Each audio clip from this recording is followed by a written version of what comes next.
Hi, everyone. Welcome to Beyond Leads, Future-Proofing Your B2B Marketing Playbook, hosted by Direct Agents.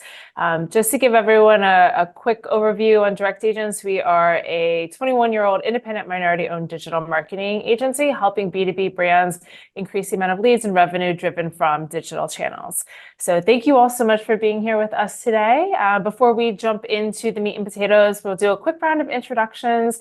I can start first. My name is Megan Conahan. I'm an EVP at Direct Agents. Jackson, I'll turn it over to you. Hey everyone, I'm Jackson Richards, Vice President of Strategy at Direct Agents. I head up our growth consultancy as well as our B2B marketing operations.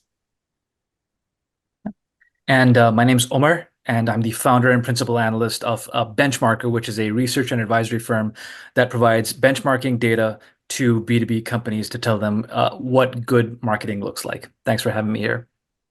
Yeah, thanks for joining. Yeah, thank you. So today we're going to cover a couple things. So first and foremost, just top B2B marketing challenges for 2024. Really, we're going to touch on the things that we're all running into a lot this year. We'll touch on the old B2B marketing playbook and why it's no longer working. So what are the tactics and strategies that we've all been using pretty consistently that we haven't seen be as efficient in 2024? And then how to drive growth today. So specifically, we'll be talking about the best balance between brand awareness and lead generation, things like new content strategies, your B2B marketing mix and what the ideal mix is between, again, brand and demand. And then finally, ABM. So Jackson, I'm going to have you start it off for us. Can you really talk me through what are some of those challenges that you're seeing right now? What are the things that most B2B marketers are really struggling with this year? Yeah, I think B2B marketing teams are under a lot of pressure right now. I think if you go back, maybe even 10 years and before that, marketing teams were responsible for a lot of different things, brand and messaging, lead generation, advertising, customer service, all these different things. Over the last 10 years, and it's kind of coincided with the advancement in like digital marketing technologies and tracking, marketing teams have really become more responsible for pipeline generation. And increasingly more ambitious goals are being handed down to marketing teams with flat or even reduced budgets. There's this great survey that showed that marketing budgets as a percentage of total revenue has been declining. So these more ambitious pipeline generation goals are being handed down with pretty constrained resources. And on top of that, there's just other headwinds that we're all facing. One is shifting B2B buyer behavior, which we're going to definitely jump into in detail today, but also rising media costs, just the cost for placing media in channels like Google and LinkedIn and driving leads there is getting, in many cases, prohibitively expensive. Increased competition across a lot of different categories. There's a high degree of saturation in markets, particularly within like tech or software space. There's been a ton of market entrants over the last several years, and greater demands on content generation, which is the cornerstone of a lot of B2B marketing. So all of these things have kind of combined to just a set of challenges that stand in the way of pipeline generation goals. And those things together, I think, have kind of pushed B2B marketing leaders into what we're going to be referring to as the old playbook, which is really to drive as many leads or MQLs as possible and hand them over to the sales teams. And that often means it's prioritizing quantity over quality. But those lead goals mean that we have to be favoring lead generating tactics, and we all know what those are. But just to be clear, it's generating ebooks and white papers and having that be lead gated content that we can then have be discovered through SEO and PPC advertising, and then those leads those emails that are captured are used in email marketing campaigns.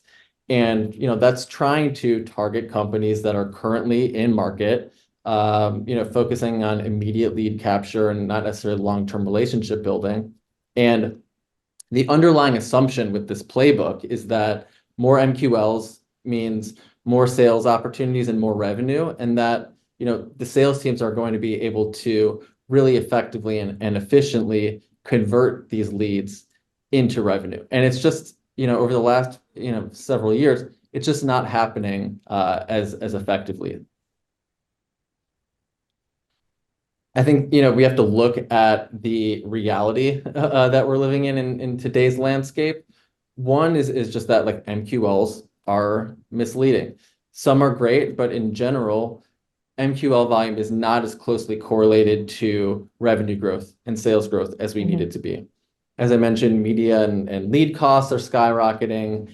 Gated content, especially when it's not high caliber and not providing a lot of value, can frustrate B2B buyers.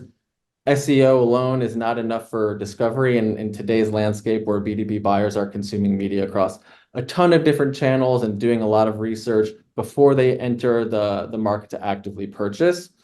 And in general, B2B buyers are just more savvy. They're doing a lot more research on their own, and they're not as reliant on sales teams. So we're moving away from a period where we rely on heavily short-term tactics more towards long-term growth. And then this is, yeah, go ahead. No, Jackson, I was going to say, I think that's really interesting. I'm really kind of curious from your perspective, for all of these challenges, like what's the solution, right? You said we can no longer rely on necessarily lead generation. Brands have to do more to set up an opportunity to build better, better brand awareness. So how do you do that? Like, what's the kind of new playbook? Yeah, so these are really the pillars of what we're going to be calling the new playbook, but it's really a shift in mindset and in how we approach marketing. Leads are always going to be important, right? We're going to have to drive leads to increase sales and drive revenue, but it's about what do we need to do to support lead generation so that it's actually effective. And I think some of the main things are shifting from this approach where we prioritize immediate lead generation and now favor brand and demand creation, making your brand more salient amongst the buyer sets in the market. Previously, 20 to 30%, if that, of marketing budgets were invested towards building brand awareness and positioning. Now we're recommending around 50%. And of course, that varies a little bit by market and business maturity, but definitely a big shift towards brand and demand creation. Content strategy is another huge piece. I think the playbook before has been create as much content as possible, make sure it's optimized for SEO. I think now it's about creating quality and quantity of content, but make sure that you're offering something unique in the market. We'll talk about how to do that. Definitely diversifying the channel mix, making sure it's not as limited, and having an ABM first mindset rather than ABM as an additional tactic. And we'll dive into more detail on all of these. Yeah, one little piece of context I would provide here is that a lot of what we call the old playbook is disproportionately influenced by B2B tech marketing, which, so many companies in its heyday from around 2013 to 2020, in its heyday, everybody said, this is the new way B2B marketing works: lead generation, content marketing, nurturing and converting people over, a scoring algorithm. And those lessons, we kind of rushed into copying exactly what B2B tech was doing. But now that it's not working for B2B tech as well as it used to, the folks that rushed into it doing exactly what B2B tech did, they're kind of left in the lurch as well. And like, well, what do we do? And it's almost like we're calling it the new playbook, but I think in a lot of ways, it's really just back to basics. This stuff shouldn't feel revolutionary. It really should be a reminder that, look, the conditions that were in the market, like 7, 8 years ago, where you could convert people quickly, where digital first was a new avenue that was kind of, there wasn't such a land grab then, you could actually make leads convert quickly and cheaply and over a quicker period of time. That doesn't apply anymore. And we have to we have to understand that tech marketing isn't all B2B marketing, although it's a big component. Yeah, I think that's a really great point. Jackson and I were even talking about this earlier today, that B2B brands really are following this kind of like old, even if you worked in consumer brands before, there was a lot of just like direct response, retargeting only, capture the demand. And it was bad for consumer brands, and those brands who followed that playbook, honestly, many of them are out of business or they're really struggling right now. It's really the brands that took us that leap forward and said, I have to build demand. People want to buy in different ways. They're the ones who are successful. So as as different as B2B and B2C can be, they really have to, or they're following a very similar path. So I think it's really interesting to see this progression of B2B buyers and how they're in many ways mirroring the progression and the evolution of B2C. So, Jackson, I'd love if you could talk about some of those challenges that maybe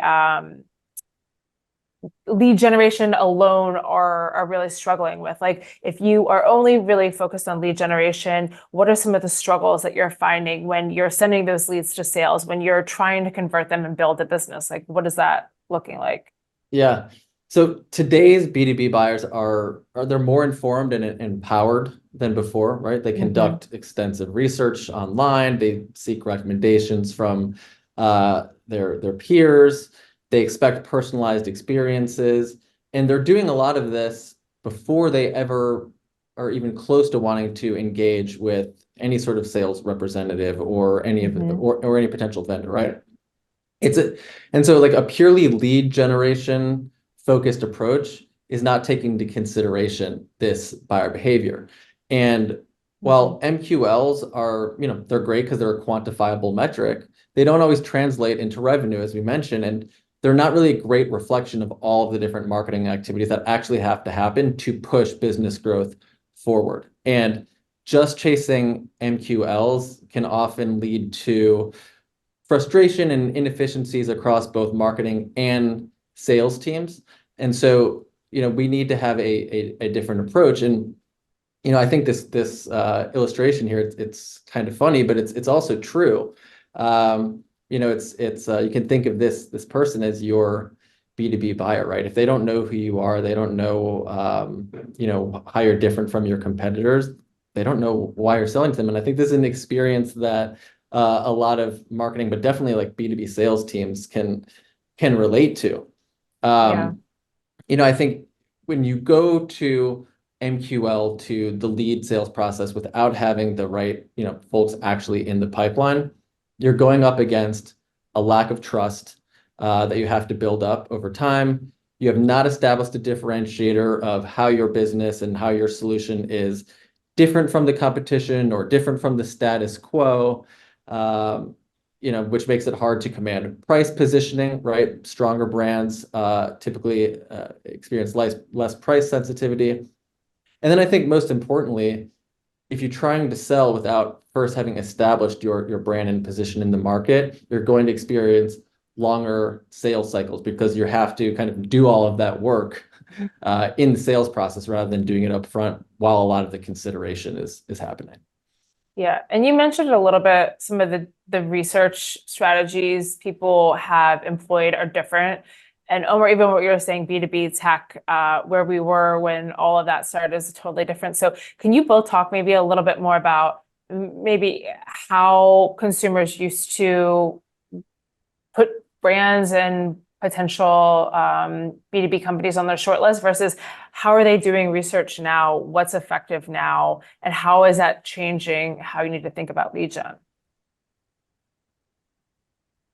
Yeah, I mean, I think that there's a lot more self-directed research, right? Their buyers are not as reliant on salespeople for information anymore.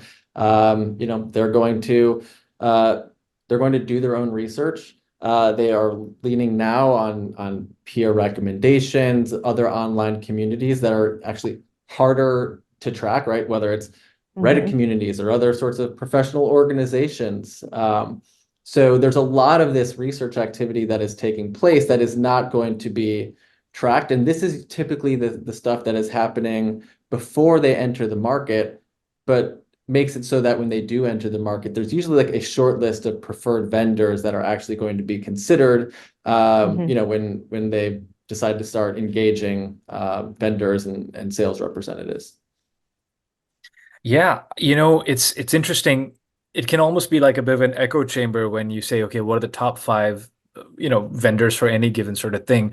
And even if they're not the actual best, the ones that come to mind are the ones that have the best content. Like somebody posted on LinkedIn right now about like these are the companies that are doing the best marketing, and they're all MarTech companies selling to other marketers. And they're all just talking about marketing all the time. And I was like, well, that was funny on its own. But the thing that really struck out to me is like these guys, I don't know if their products are the best, but they are certainly very good at punching above their weight when it comes to content. Their content is amazing. They've got research reports, they've got carousels, they've got quizzes, they've got all sorts of things that make you think, wow, this must be like a 100-person marketing team. And in a lot of cases, it's a 1-person marketing team or a 4-person marketing team. That's one, is that you can really punch above your weight doing the basics of just engaging content and messaging. The other thing is that a lot of people don't realize. I had one client tell me that we were recently discovered because one of our biggest enterprise clients said that they just asked ChatGPT what are the top 5 vendors in this very specific cybersecurity space, and their name popped up. Now, how do you account for that? Right? Like, I mean, that's a whole other strategy, but it's something that increasingly is going to be the norm where somebody's just going to ask AI, just tell me who the top 5 are. And I don't have a great answer other than to say that it seems that the similar basics of just SEO, having the right content, having the right relationships with analysts, having presence in the market where people are talking about you in forums or groups and get-togethers, old school marketing where people are talking about your brand. That's the kind of stuff that is what the robots are going to pick up as well. They're programmed to do the same thing as humans. And that's the kind of stuff that we have to think about is like it's not new school, it's the same principles. It's just happening on a different medium. And that's what you have to invest in. Perception is reality, right? Yeah, yeah. A lot of these products are terrible, but they have great marketing. No, that's true. It's very true. So are you saying, and have you found that, and Jackson, you too, that is there a direct correlation between the amount that you're investing in branding, whether that be content, media, analyst relationships, et cetera, and being shortlisted? Is there that kind of a direct correlation? Yeah, I think there's a number of different metrics and stats that we want to look at to answer that, to demonstrate that correlation. But one thing that's important to call out, I'm sure many have seen this, but there's this great research done by the Ehrenberg Bass Institute for Marketing Science that found that generally speaking, in any given B2B vertical, only about 5% of buyers are actively in the market at any given time, right? So that means that 95% of the potential targets are not in market. And we have to unpack that, but that has significant implications for what your marketing strategy should be. And I think right off the bat, you'll see that like this old playbook that we outlined, like why that doesn't work when you're just focused on capturing these immediate leads. Yep. And Megan, to your point, there isn't a direct correlation between input and output. Because I can tell you this, that right now, and I did a survey of B2B SaaS companies, the median range of gated content that B2B SaaS companies are putting out is 6 to 10 content pieces in a quarter. 6 to 10. That's a huge amount of gated content items. And they're not getting necessarily better results. I have one client that I benchmarked, and they were kind of blowing the benchmarks out of the water when it came to publishing. They're in the 90th percentile for how much they're publishing, podcast, video, you name it. But their conversion rates were terrible. And it's almost like they're just casting too wide of a net. And ultimately, what I think people need to realize is that getting high traffic doesn't matter anymore. It's not what it used to be. It's not actually helpful, especially if you're going after like enterprise buyers or people that take a long time. Putting the exact right message in front of the right person is what needs to be the game that people play now. There was a time when putting out more content got you more leads, got you more views, and then conversely more leads. If you get a big enough denominator, it'll work out. But that doesn't work anymore. companies are producing too much content. They're sending too many emails and they're spending too much on ads for not as much of a return. So it's really, when we talk about the new playbook, it really is changing the way you do things and not focusing so much on quantity. So do you think if you were talking to one of your clients, either one of you, and they said, give me the case for investing more in demand, is it really that your dollars will go further? You have a bigger kind of outsized impact for what you get for those dollars? Like, what would be give me the pitch for it, I guess. Yeah, I mean, I think, Omar's talking about how content isn't as effective as it once was. I think there's a number of things to that. One is that quantity of content does not mean it's going to be impactful, right? So there's a lot of content that is just out there that is not working hard enough for you because it isn't speaking to the right person.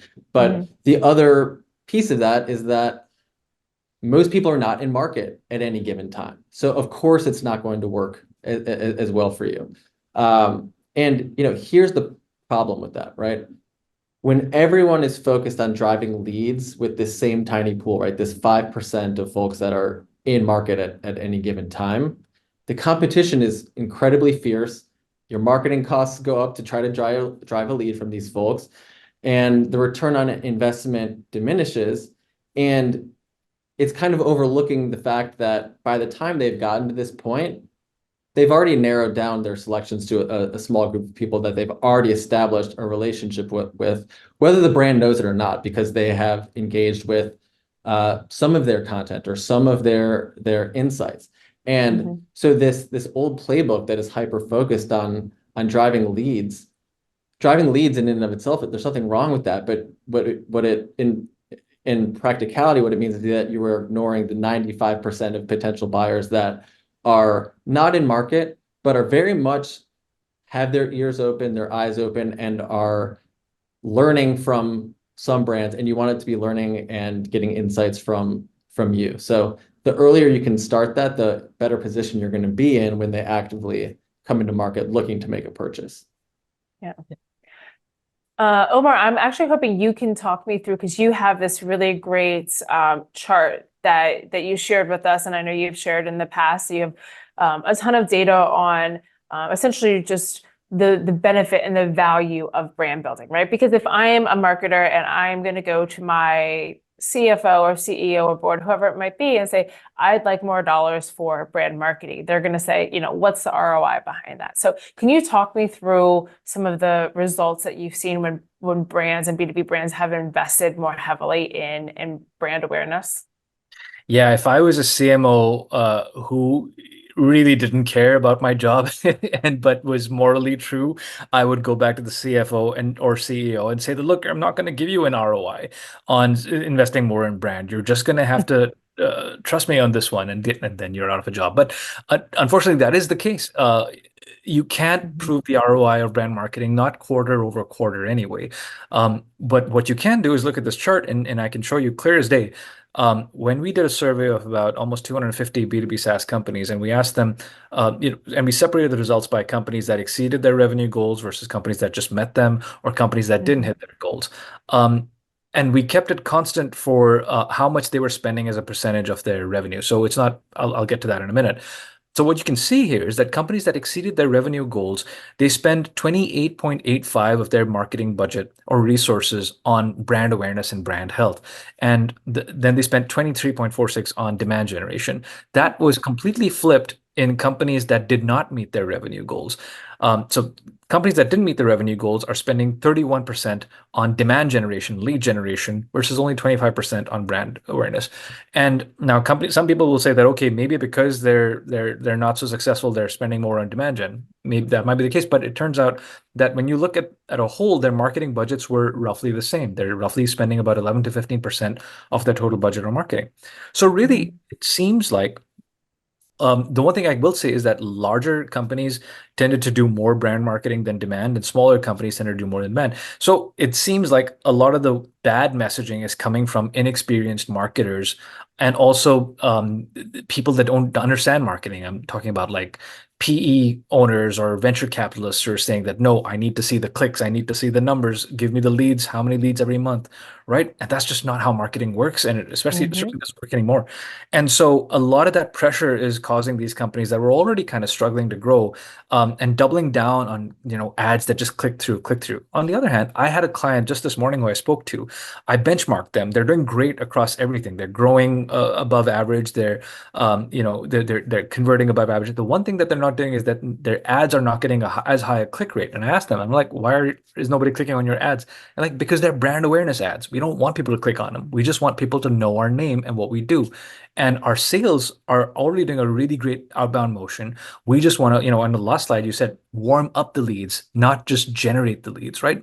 Our job as marketers is to warm up the leads and make sure that when people do come in through that door, they know who we are and they trust us. Yeah. And I think you might not be able to measure it, right, in any given month or quarter, right, as Omar said, but you're going to see improvements in the sales cycle, right? So what I would be looking at, in every given shorter period is, what is the length of the sales cycle, right? What is the close rate? What is the quality and the nature of the deals, right? What is the deal size? And those should be indicators over time that your brand marketing is working for you before you see that overall holistic, revenue growth over an extended, more substantial piece of time. Yeah, that's a really great way to look at it. It can't all just be attributable. So when we talk about brand building, though, so we talked a little bit about paid media and content. So how are you thinking of brand building? What are the channels? Is it just paid? Is it content? Is it events? Like how are brands, I guess, tactically approaching this idea of building better awareness? Yeah, spending more on brand awareness campaigns right across like brand awareness channels, that can mean a lot of different things. That is absolutely a part of it, but that's not the only thing, right? I think we have to break down what we're trying to accomplish when we're talking about building up, brand awareness and your brand's positioning in the market. There's kind of two phases. There's awareness and affinity, and you want to take your potential buyers from awareness into affinity, right? You first have to build that recognition of your brand, right? They need to know who your brand is, but then they also have to have a clear understanding of what you are offering, right? What your solution is, how it can help them. Far too often, lead generation is taking place here before you've built up any sort of brand affinity. And that's why we're getting all of these MQLs that don't translate into revenue growth, to the extent that we need them to. But when you have built up as a result of your brand marketing, brand recall, meaning that your brand comes to mind when they're thinking about a solution or a challenge that they have, where that challenge is kind of being clarified in their minds. And you want to get to, brand selection, where you are one of the few that they are considering as a, true partner to help them in this. When you are doing your lead generation activities at that stage, even if it's with a smaller percentage of your marketing budget, you are going to get outsized returns. And so we're trying to make sure that you are setting up your lead gen with brand building as a prerequisite for that. You guys are way better at this than I am. I think the only thing I can tell you is just what my perspective is as in content marketing, which is kind of the field that I'm close to, is that companies that do well with content marketing use content marketing to promote a specific POV or a message that they want to put out in the market, something that's kind of forward-looking, a piece of the market that they want to own in terms of messaging, or they're introducing a new concept. That's really great content marketing. That's what you associate with, like, these guys are a smart company because they're clearly thinking ahead of things. If you think about the kind of stuff, the research that McKinsey puts out, or if you look at the kind of stuff that HubSpot puts out, I can tell you, I didn't know HubSpot was a software company when they first came out. I thought that they were purely just writing to marketers. And that's the kind of stuff that really works. But when you can kind of see what's like a naked ploy for downloads, where it's just like, here's 5 things, and I'll only tell you if you give me your email address. then that looks like lead generation, and that works in the short term. Most of those people are just other, they're agencies or they're other people that are not like buying directly, and that cheapens the kind of the value of the brand. Uh, you can use the same channel and you can use the same asset in two different ways. And you have a choice. It's up to marketers to understand the difference between, am I doing brand awareness here or am I doing lead generation, even though it's the same asset in the same channel? So let's pivot to content then, because I really like this topic because content has been at the center of B2B marketing for so long, right? It's in my mind, it's almost like synonymous with it. But to your point, some of those tactics that worked before, 5 things, just put in your email address and your annual revenue, and I will tell you what those are. They don't necessarily work anymore. So how can B2B marketers, how do you approach content? Gated, non-gated, like what would be your recommendations moving forward? So Omar was just, getting at this. I think in order to have a strong content strategy, it has to start with a firm understanding of your brand positioning in the market. And you have to think of content as a way to clearly communicate that to your buyers, right? How are you different from the competitors? What are you solving for? And how acutely can you speak to their opportunities and their challenges? That is one of the the lack of that understanding, I think, is one of the reasons why content strategies have fallen flat for so many brands. And then there's, assuming you do have that in place, right? I think there are other factors that have stood in the way. There's content overload, as Omar mentioned. There's changing algorithms. I mean, this is a very recent thing where Google is probably not going to send as much site traffic to you to find those pieces of content. Your ad costs are going up. Google search results are inundated with ads, so you're going to get drowned out. So there's a lot of reasons why mediocre content is not finding the right eyeballs, but it's also not as effective as it should be. So that's just more on why we need to take another look at this. In terms of gated or ungated, I don't have a strong feeling in terms of like what percentage of your media needs to be gated or not. What I can tell you is that buyers have become really tired and just exhausted by having to constantly trade their contact information for content that is just the same kind of regurgitations as what everyone else is saying.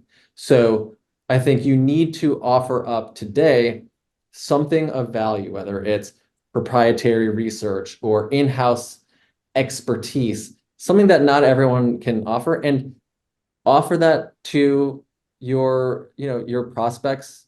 Just offer that to them. Not everything needs to be behind a gate. Over time, you will establish that relationship with them, and they will want to come back to you for more of those insights and more of that unique thinking. Yeah, I only give people one rule, is that like whether you're an individual thought leader aspirant or you're a company, is like write something that only you could have written, right? So it has to come from your research or your customers or your case studies or your expertise. That's the only thing that matters. And if you do it consistently, you get rewarded for it. And Yeah. most companies, I feel like, have access to this, but they're not mining all of the unique data or expertise that they have, because they have not established that alignment between the C-suite, sales, and marketing. And gaining that alignment gets buy-in to get your subject matter experts involved in these sorts of marketing activities, and getting developers and other leaders to comb through the data to give you the insights that you need to put out these proprietary insights. So a lot of it stems from how marketing can sell into other departments the vision of how we're going to be using content strategy going forward. Yeah.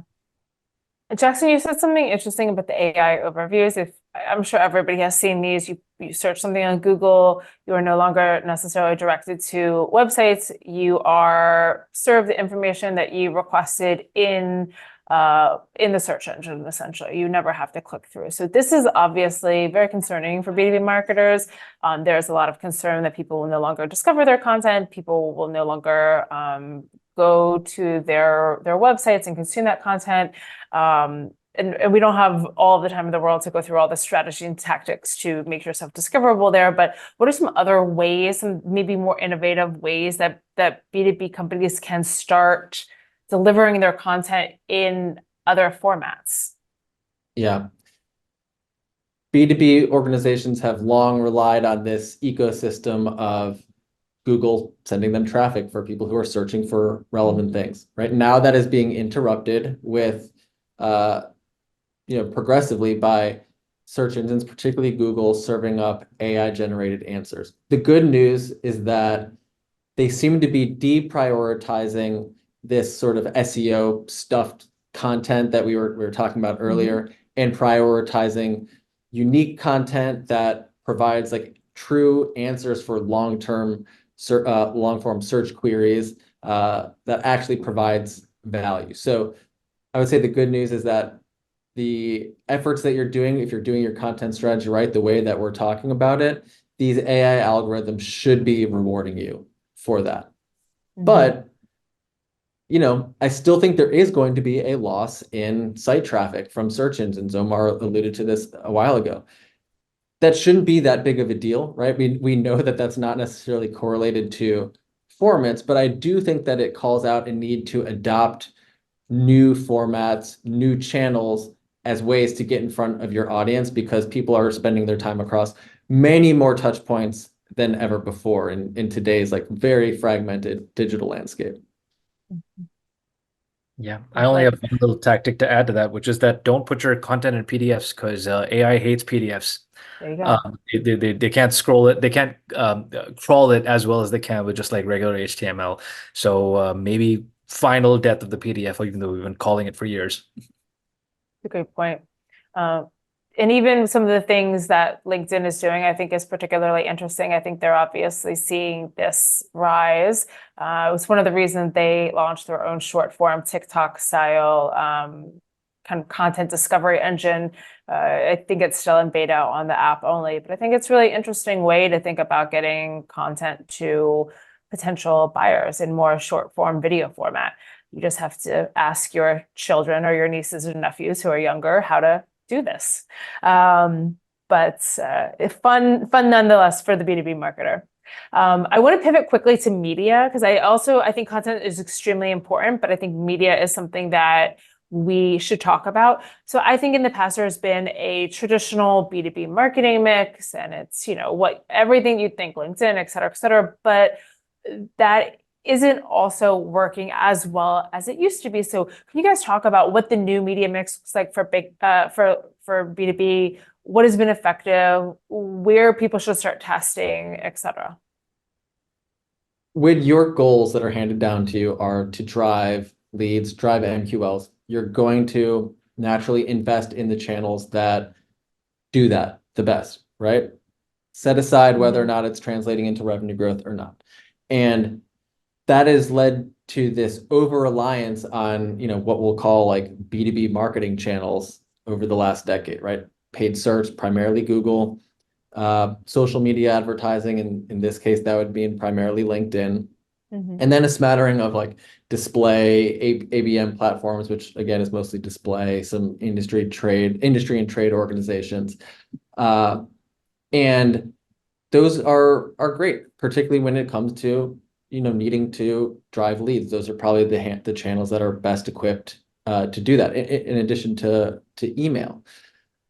But when you factor in that you now need to be really increasing the recognition of your brand story, your salience in the market, you need to stand out and you need to reach buyers where they are.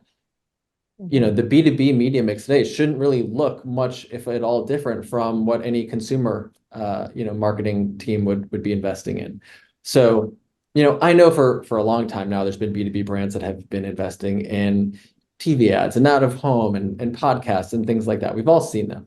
But I can tell you for sure that it is the vast majority. And I think a lot of, SMB sort of media buyers have thought, well, in those sorts of channels, I won't be able to reach my very highly targeted audience. Those channels are perhaps best for the like enterprise size businesses. That's not true today. There's been a lot of advancements in targeting capabilities. So you can really pinpoint your buyer audience across an incredibly wide set of channels. For example, we are seeing a lot of growth for B2B companies going into connected TV. LinkedIn made a huge push on this over the last few months, where they've opened up their targeting and their tracking capabilities to connected TV, where you're going to make a different sort of impact, especially in the brand building phase on channels like that. Influencer marketing, native, all of these things are becoming more go-to channels and part of the standard media mix from what we're seeing for today's media campaign mixes. So quick, just like question for both of you.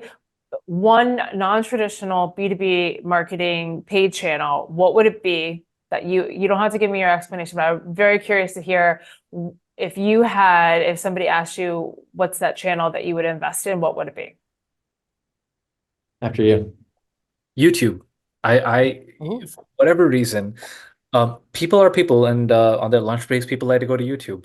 Now you can argue that they don't want to see, something from a B2B company, but maybe they do. You never know, right? I mean, it's if you're going to put video on LinkedIn anyway, and I'm sure you are, why not experiment with YouTube with some more lighthearted stuff or more stuff that's, we talk about brand building where you're just highlighting your employees or doing something like that.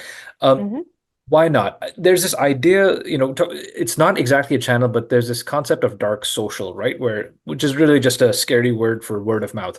And to promote word of mouth, you've got to be just present in conversations, and video is a great conversation starter. So if you're funny on YouTube, if you're engaging, if you're doing sort of gimmicky sort of things, I'm all for it.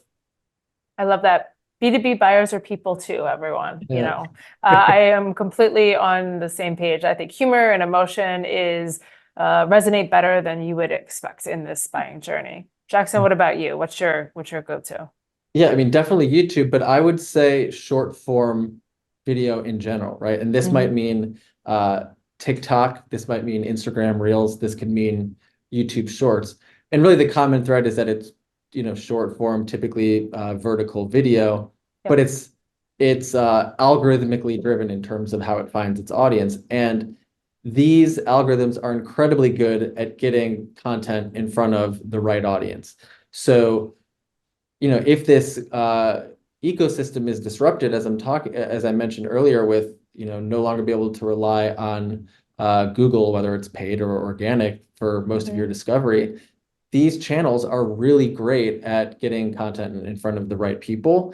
And I think a lot of B2B marketers just need to get over the fear of overcoming and really mastering a new, not just channel, but a new format of content, right? Not everything needs to be a download. Not all of the great, rich insights and all those things we're talking about needs to be the most professionally produced product, right? People want snackable, bite-sized insights, and short form videos are a great way to do that. But it does require, a lot of testing to get it right. Yep. Okay, so the last thing I want to talk to you guys about is this idea that obviously this all sounds great, right? You build brand awareness, more content, quality content, but this all takes resources, right? And in the beginning, at the top of the webinar, we talked about there's this downward pressure on budget. So how are we getting the funding for this, right? If we want to test TV, or we want to test YouTube or TikTok or whatever it might be, better content, get other departments buy-in, that all takes time and resources. So how can we do this in a really cost-effective way?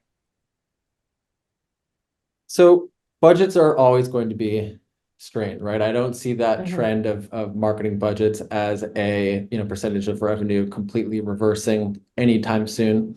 But I think having an account-based marketing approach as the foundation of your marketing strategy and not just an add-on tactic, which is what we typically do see, I think that allows you to be much more focused in how you approach full funnel marketing, which is what we're recommending here.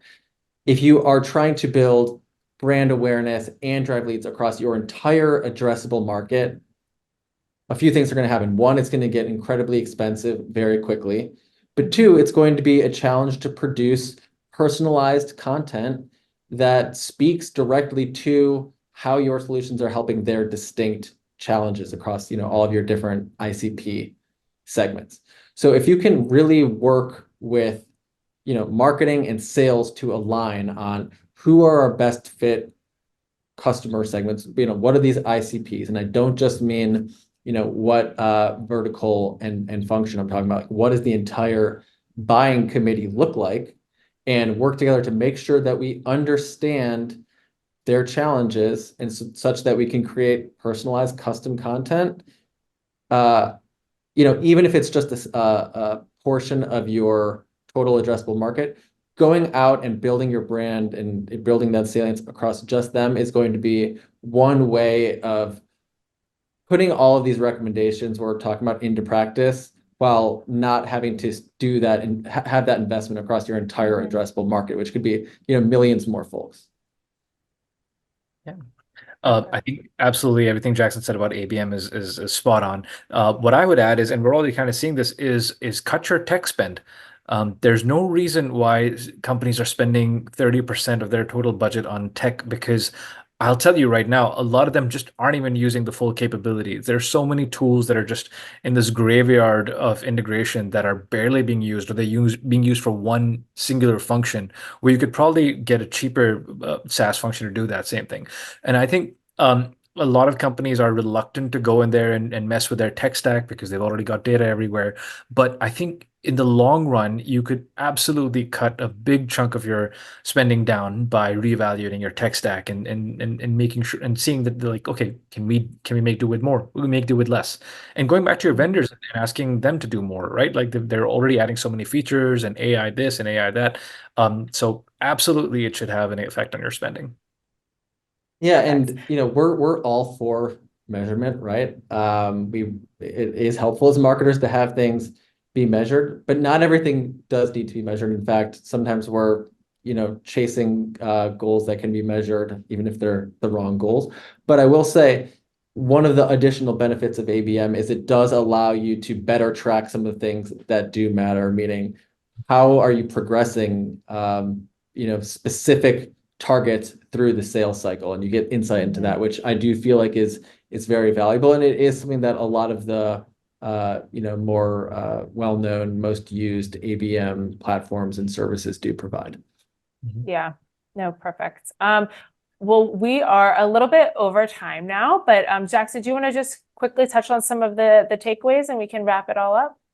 Yeah, I think it is time for marketers to leave behind some of the tactics and approaches that we've been leaning on for the last decade or so and try something new. And specifically, work to increase your investment in brand so that you are setting up your target market to be more effectively converted through the sales cycle down the line when they actually do come into market. Expand your channel mix to get in front of folks where they're actually spending time, not just in what you think are B2B marketing channels. Really bring something new and unique and distinct to the market when considering your content strategy, and also think about additional formats that you can leverage to distribute this content, and have an ABM first approach when thinking about bringing all of this to market, making sure that everything that you do is aligned to specific customer segments and buying committees, and understanding their challenges, how they make their decisions, and using that as a guide for creating content and distributing it. Perfect. So like I mentioned, we are just a tad over, so thank you for everybody sticking with us for today. I had a couple questions in the chat. We will individually get back to you via email. If you do have any other questions that we didn't answer, please feel free to email us at marketing@directagents.com. But thank you all again for spending the time with us today. And Omar, thank you so much for joining us. Your insights were obviously invaluable. So Thanks. enjoy the rest of your day, everyone. Thank you. Goodbye. Thank you. Bye.